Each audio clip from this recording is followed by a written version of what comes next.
السلام عليكم ورحمة الله وبركاته. أهلا بكم معانا في فيديو جديد إن شاء الله. النهاردة في فيديو هنتكلم عن إحصائيات اللاعبين في كأس العالم اللي فاتوا كلهم من 21 نسخة قبل انطلاق مباراة قطر إن شاء الله، مونديال قطر.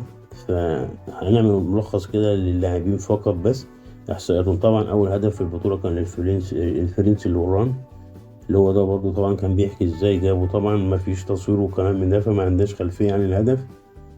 أكثر اللاعبين إحرازا للأهداف في كأس العالم طبعا يعني رونالدينهو البرازيلي وكلوزا 16. يعني ولو إن كلوزا هو اللي بيتفوق على البرازيلي رونالدو 16 هدف، بس أنا حبيت أجيب رونالدو في الأول بصراحة عشان رونالدو الظاهرة ده بالنسبة لي حاجة كبيرة. يعني كان مهارة دنيا دماغ، يعني حاجات كده غريبة. كان كورته الشهيرة دي اللي يكون ضاربها بسن الجزمة كده تجري لوحديها.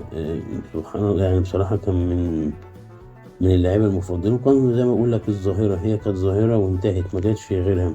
ده أحرز 15 هدف في جميع مشاركاته في كأس العالم.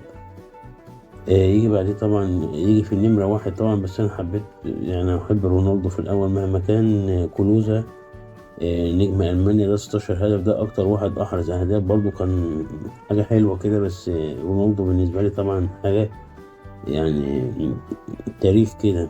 يعني كلوزا ليه صولات وجولات بصراحة في سواء في الملاعب الألمانية أو مع المنتخب عامة يعني. إيه يعني كده. لو جينا برضو بصينا لأكتر لاعب أحرز الأهداف في بطولة واحدة، يعني جه لاعب كده في بطولة واحدة أحرز أهداف، طبعا هو ما كانش كلوزا ولا رونالدو عامة يعني، ولا كريستيانو رونالدو ولا أي حاجة. هو كان الفرنسي مونتين، ده أحرز 13 هدف ومعنا الصورة ليه. يعني ده في بطولة واحدة أحرز 13 هدف، ما معناش صورة ليه بصراحة، وهو كان من فرنسا. يعني كده أسرع هدف في البطولة كان للتركي ماشي هاكان شاكور، ده جابه في الثانية 11 في كوريا. دوبك سنتر قطع الكورة زي ما شايفين، هوبا تريك اجري حط الجون. ده كان في الثانية 11، كان في كوريا. أسرع هدف في النهائي، عندنا أسرع هدف في النهائي طبعا للهولندي يوهان كرول، ده في الثانية 60 ضد ألمانيا. يعني برضو من الحاجات الثانية 60 يعني ما كملش الدقيقة. أكثر لاعب تسجيلا للأهداف في النهائيات كان جوزيف هوروست، 3 أهداف في سنة 1966 اللي خدت فيها إنجلترا البطولة. جوزيف هوروست ده أحرز 3 أهداف في النهائي زي ما انتم شايفين كده.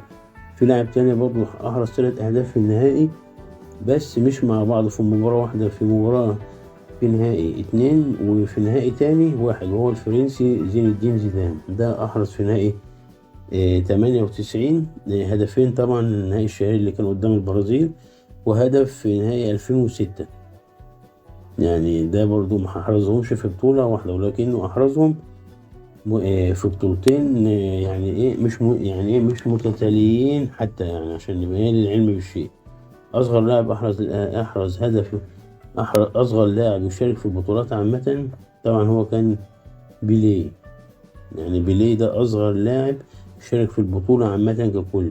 يجي بعدين في المركز التاني مبابي، كيليان مبابي بتاع فرنسا، يعني ده 17 وشوية وده 17 وشوية، بس بيليه أقل منه.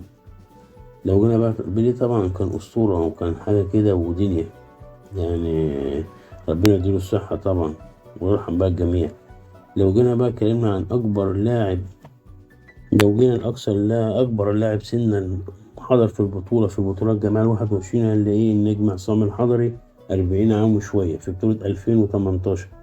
ده أكبر لاعب، ربنا يديله الصحة طبعا، ومدرب العام طبعا للمنتخب حاليا، 40 عام وشوية. ده أكبر لاعب، كان أكبر من روجيه ميلا. روجيه ميلا كان 39 وشوية. يعني دي إحصائيات طبعا، رقم مسجل باسم مصر، ده حاجة حلوة يعني، يزيدنا شرف يقول لك أكبر حاجة يجي سيرة عصام الحضري على طول. يعني ده عصام مشكلة، يعني ربنا يديله الصحة. لو جينا اتكلمنا عن أكثر مدرب حضورا في النهائيات عامة، مش النهائي، في البطولة كمجمل، كارلوس ألبرتو طبعا البرازيلي 6 مرات حضور، يعني شارك في 6 بطولات كارلوس ألبرتو. لو جينا للحارس الإيطالي والتر زينجر، ده معاه برضو رقم كاسي حلو أوي، حافظ على شباكته نظيفة 517 دقيقة، يعني تقريبا 7 مباريات، يعني 6 مباريات و3 أرباع شوط كده، بدون أمن، يعني إيه ما دخلش فيه ولا هدف، نظافة شباكه. والتر زينجر. طبعا لو جينا على أكثر لاعب تسجيلا في مباراة واحدة، طبعا هو الروسي سالينكو، 5 أهداف لما روسيا فازت على الكاميرون 5. هو سيلينكو ده جاب 5 أهداف في مباراة واحدة. وده كان كل ما لدينا في الفيديو، والسلام عليكم ورحمة الله وبركاته.